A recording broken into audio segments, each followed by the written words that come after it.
Hi, Om Namah Shivaya. Welcome to my channel Visa Approvals, and today we will learn how to apply spouse visa or a common law partner visa for Canada. So let's start the video. Thank you. तो इस programme के बारे में जो मैं आपको इस video में बताने वाला हूँ वो कुछ पॉइंट्स हैं जो मैंने पहले से बना के रख लिए हैं। ये एप्लीकेशन क्या है, इसके लिए क्या एलिजिबिलिटी होनी चाहिए, इसके लिए क्या प्रोसेस है, इसका प्रोसेस टाइम कितना है, इसमें कौन कौन से डॉक्यूमेंट हैं जो हमारे को चाहिएंगे और इसमें टोटल कितना कॉस्ट आता है, यानी कि इस एप्लीकेशन को भरने के लिए इस प्रोग्राम के अंतर्गत इसके अंदर खर्चा कितना आने वाला है। तो सबसे पहले बात करते हैं ओवरव्यू की। ओवरव्यू मतलब कि अगर हम इस प्रोग्राम को ऊपर से देखते हैं तो ये प्रोग्राम बेसिकली है क्या। इस प्रोग्राम के अंतर्गत एक व्यक्ति जो कि कैनेडियन सिटीज़न है या एक व्यक्ति जिसके पास में कनाडा का परमानेंट रेजिडेंट कार्ड है, वो लोग चाहें तो अपने परिवार के लोगों में मतलब अपनी वाइफ और अपने बच्चों को कनाडा पीआर के लिए अप्लाई करवा सकते हैं, यानी कि उन लोगों को भी कनाडा का परमानेंट रेजिडेंट मिल सकता है। इस प्रोग्राम को अप्लाई करने के दो तरीके यहाँ पे वेबसाइट पे दिए गए हैं। पहला तरीका है जो कि कहलाता है इनलैंड स्पॉन्सरशिप और दूसरा है आउटलैंड स्पॉन्सरशिप। इनलैंड स्पॉन्सरशिप का मतलब है कि वो पार्टनर जिसको आप अपना लाइफ पार्टनर बनाना चाहते हैं, वो पार्टनर अभी ऑलरेडी कनाडा में है, लेकिन उसका जो स्टेटस है वो या तो विजिटर है या वो टेम्परेरी वर्क पे है या वो स्टडी पे है। तो इन कैटेगरी के लोगों को इनलैंड स्पॉन्सरशिप मिल सकती है। जैसे ही इन लोगों का इनलैंड स्पॉन्सरशिप एप्लीकेशन स्टार्ट होगा, ये लोग एलिजिबल हो जाएंगे ओपन वर्क परमिट के लिए कनाडा के अंदर। इसके बाद जो दूसरा टाइप है वो है आउटलैंड स्पॉन्सरशिप। जैसा कि नाम से ही जाहिर है, आउटलैंड स्पॉन्सरशिप जो है वो उन लोगों के लिए है जिनका एक पार्टनर तो कनाडा में है और जो दूसरा पार्टनर है वो कनाडा में ना होके किसी अन्य देश में है, जैसे कि भारत, पाकिस्तान, बांग्लादेश या इवन अगर यूएसए में भी वो दूसरा पार्टनर है तो उसको भी कनाडा आने के लिए, कनाडा पीआर अप्लाई करने के लिए उन्हें इस प्रोग्राम का यूज़ करना होगा। आउटलैंड स्पॉन्सरशिप का माइनस पॉइंट ये रहेगा कि जिस प्रकार इनलैंड स्पॉन्सरशिप में आपके स्पॉन्सर पर्सन को ओपन वर्क परमिट कनाडा में मिल जाता है, आउटलैंड स्पॉन्सरशिप में ओपन वर्क परमिट नहीं मिल पाएगा क्योंकि वो लोग अभी कनाडा में अवेलेबल नहीं हैं। उनको ओपन वर्क परमिट तभी मिल सकता है जब उन लोगों का पीआर होगा और वो लोग कनाडा पहुंच जाएंगे। अब आगे बात करते हैं एप्लीकेशन टाइप की, यानी कि ये एप्लीकेशन किस तरह से आप भर सकते हैं। तो अभी तक आपने देखा है कि भारत से या किसी अन्य एशियन कंट्री से जब भी आप अप्लाई करते हैं तो आप या तो कंप्यूटर पे अप्लाई करते हैं या पेपर बेस्ड अप्लाई करते हैं। तो इस एप्लीकेशन में अभी तक ऑनलाइन एप्लीकेशन का ऑप्शन प्लेटफॉर्म क्रिएट नहीं किया गया है, यानी कि जो भी लोग इस प्रोग्राम को यूज़ करके पीआर लेना चाहते हैं उनको पेपर बेस्ड एप्लीकेशन ही फाइल करनी होगी। इसका ऑनलाइन अभी तक कोई समाधान नहीं आया है। आपको पेपर बेस्ड का मतलब आप समझते हैं कि आपको पहले फॉर्म को प्रिंट आउट लेना है, फिर उसको मैन्युअली फिल करना है और फिर उसके बाद में उसको बाई हैंड या बाई कुरियर सबमिट करना होता है। तो इस एप्लीकेशन का जो टाइप है वो पेपर बेस्ड टाइप है, इसका ऑनलाइन टाइप नहीं है। हमारा अगला स्टेप है एलिजिबिलिटी, यानी कि योग्यता। योग्यता की अगर बात करें तो यहाँ पे योग्यता को दो भागों में बांट दिया गया है। पहले योग्यता है स्पॉन्सर की, यानी कि जो पर्सन किसी को स्पॉन्सर करना चाहता है उसके पास में क्या एलिजिबिलिटी यानी कि उसकी क्या योग्यता होनी चाहिए कनाडा के अंदर। तो सबसे पहली जो चीज़ है वो ये है कि स्पॉन्सर करने वाले व्यक्ति की आयु 18 साल होनी चाहिए। दूसरा, उनके पास में कैनेडियन सिटीजनशिप हो या at least permanent resident of Canada हो। इसके अलावा जो व्यक्ति कैनेडियन सिटीजनशिप होल्डर हैं लेकिन वो कनाडा के बाहर रहते हैं और वो ये प्लान कर रहे हैं कि उनको किसी पर्सन को स्पॉन्सर करना है, तो उसके लिए सबसे पहले उन्हें कनाडा वापस आना होगा। अगर इन केस उनके पास कोई जॉब या कोई बिजनेस नहीं है तो भी वो लोग अप्लाई कर सकते हैं किसी की स्पॉन्सरशिप के लिए, मगर उनके पास में किसी भी प्रकार का कोई सोर्स ऑफ इनकम है तो ये आपके केस को और भी ज़्यादा स्ट्रॉन्ग बनाता है। इसके अलावा आप परमानेंट रेजिडेंट होल्डर हैं और आप किसी को स्पॉन्सर करना चाहते हैं और आप कनाडा के बाहर भी रहते हैं तो ये पॉसिबल नहीं हो पाएगा। आपको वापस कनाडा ही आना होगा और कनाडा से ही आपको स्पॉन्सरशिप जो है वो भेजनी होगी। इसके अलावा जो आगे योग्यता है वो ये है कि आपको किसी भी प्रकार का कनाडा गवर्नमेंट की तरफ से कोई सोशल असिस्टेंस, यानी कि गवर्नमेंट की तरफ से आपको किसी भी प्रकार की कोई सहायता नहीं मिल रही है। सहायता का मतलब है कि आप गवर्नमेंट पे डिपेंड नहीं हैं, आप खुद जॉब करते हैं, अपना पैसा कमाते हैं, आप गवर्नमेंट से किसी भी तरह का कोई भत्ता अभी नहीं ले रहे हैं। इसमें अगर कोई व्यक्ति अपंग है या कोई हैंडीकैप है या किसी भी प्रकार की डिसेबिलिटी उसको है, तो वो लोग जो है वो सोशल असिस्टेंस का जिक्र वहाँ पे कर सकते हैं कि उनको सोशल असिस्टेंस क्यों चाहिए। और इसी योग्यता की श्रेणी में सबसे आखिरी वाली चीज़ है वो ये है कि आप जिस पर्सन को बुलाना चाहते हो आप उसका पूरा खर्च उठा सकते हो, उसकी जो भी बेसिक नीड्स होंगी उनको आप आसानी से पूरा कर सकते हैं। तो ये वो योग्यताएं हैं जो कि एक स्पॉन्सर के पास होनी चाहिए। अब आगे बात करते हैं कि किस इंसान को स्पॉन्सर किया जा सकता है। यहाँ पे आप जो हैं वो अपनी स्पाउस को स्पॉन्सर कर सकते हैं या अपने किसी अन्य पार्टनर को भी स्पॉन्सर कर सकते हैं, जिसको हम भारत में LGBT भी बोलते हैं।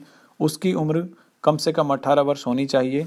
इसके अलावा अगर आप शादीशुदा हैं और आपके बच्चे भी हैं, तो अगर आपके बच्चों की उम्र 22 वर्ष से कम है तो आप उनको भी स्पॉन्सर कर सकते हैं। लेकिन यहाँ पे एक छोटा सा कैच है। कैच ये है कि अगर आपके बच्चे की उम्र 22 साल है और उनकी शादी हो गई है तो उस केस में वो लोग एलिजिबल नहीं है स्पॉन्सरशिप लेने के लिए। अगर कोई मजबूरी रही है जिसमें 22 वर्ष की उम्र में ही बच्चे की शादी हो गई थी, तो आपका जो रीज़न है वो गवर्नमेंट को वैलिड लगता है, तो आपके बच्चों को भी स्पॉन्सरशिप आसानी से मिल सकती है। आइए अब बात करते हैं प्रोसेसिंग टाइम की। इसमें जो सबसे कम टाइम लगता है वो 4 महीने लगता है, और इन जनरल जो हम आसपास के लोगों के साथ देखते हैं तो उसमें उन लोगों को करीबन 6 से 8 महीने PR लगने में मिल जाते हैं। और मैक्सिमम जो ये टाइम जाता है ये 9 से 12 महीने का जाता है, यानी कि आप बोल सकते हैं कि 1 साल के अंदर अंदर ये एप्लीकेशन सक्सेसफुल हो जाती है और इसका जो मैक्सिमम टाइम है वो 12 महीने का है। जब आप इसकी कॉस्ट की बात करते हैं, ला पार्टनर के लिए 1040 कैनेडियन डॉलर की फ़ीस लगती है, और यदि आपका कोई बच्चा है तो पर हेड 150 कैनेडियन डॉलर जो है वो चार्ज किए जाते हैं। इस फीस के अंदर किसी भी तरह का कोई बायोमेट्रिक, कोई पुलिस क्लियरेंस, कोई मेडिकल सर्टिफिकेट या किसी भी तरह का कोई पोस्टल चार्जेस इंक्लूड नहीं है। ये सिर्फ एप्लीकेशन प्रोसेस की फ़ीस है।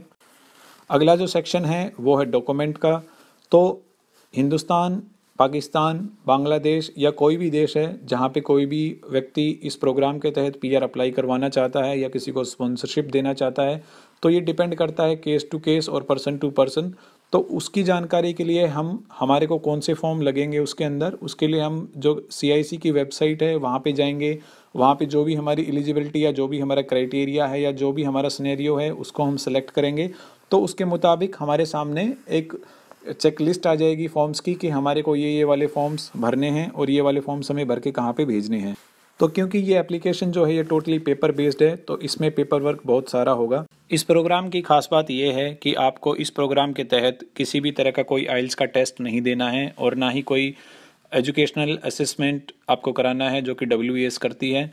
अगर डॉक्यूमेंट की बात की जाए तो जब भी किसी भी आदमी को कनाडा के लिए स्टडी वीज़ा देना होता है या किसी को वर्क परमिट लेना होता है या किसी को PR के लिए अप्लाई करना होता है, तो आइल्स और WES बहुत महत्वपूर्ण डॉक्यूमेंट हैं जो कि इस प्रोग्राम के तहत इन डॉक्यूमेंट्स की कोई भी रिक्वायरमेंट यहाँ पे नहीं है।